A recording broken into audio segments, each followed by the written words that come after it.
জাতিকে দাবায় রাখা যায় না।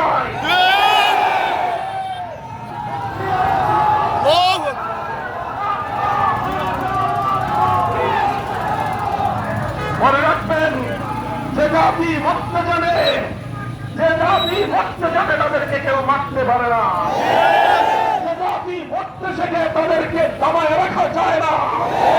বাংলাদেশের 18 কোটি মানুষ আজ যে ঐক্যের প্ল্যাটফর্মে ঐক্যবদ্ধ হয়েছে। ভারত, তুমি বানের পানি দিয়ে আমাদের কাছ থেকে প্রতিশোধ গ্রহণ করতে চেয়েছিলে।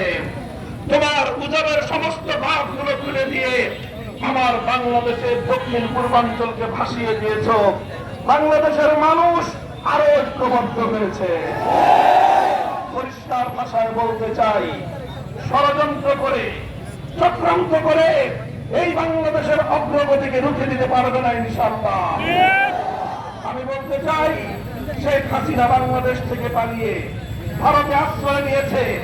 বিগত প্রতিটি জাতীয় নির্বাচনে ভারত সমস্ত কূটনৈতিক সৌজন্যতা উপেক্ষা করে বাংলাদেশের আভ্যন্তরীণ বিষয়ে অযাচিত হস্তক্ষেপের মাধ্যমে শুধুমাত্র তার শক্তি দিয়ে শেখ হাসিনাকে এদেশের মানুষের ম্যান্ডেটের সম্পূর্ণ বিরুদ্ধে গিয়ে মানুষের কাঁধের উপর এই জালিম শাহীকে আশ্রয় দিয়েছিল ভারত সরকার।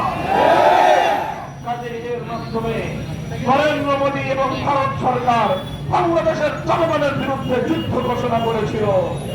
আমরা বলতে চাই, আমরা জাতি হিসেবে তোমাদের যে সংখ্যায় কম হতে পারি, কিন্তু মনে দেখো আমরা শাহজালালের উত্তরসূরি। মনে দেখো আমাদের বুকে লা ইলাহা ইল্লাল্লাহর কালিমা আছে। আমার দেশকে আবার তুমি করতলগত করার চেষ্টা করো। 18 কোটি তাওহীদি জনতা জিহাদের জজ্বায় তোমাদের বিরুদ্ধে ময়দানে ঝাঁপিয়ে পড়বে।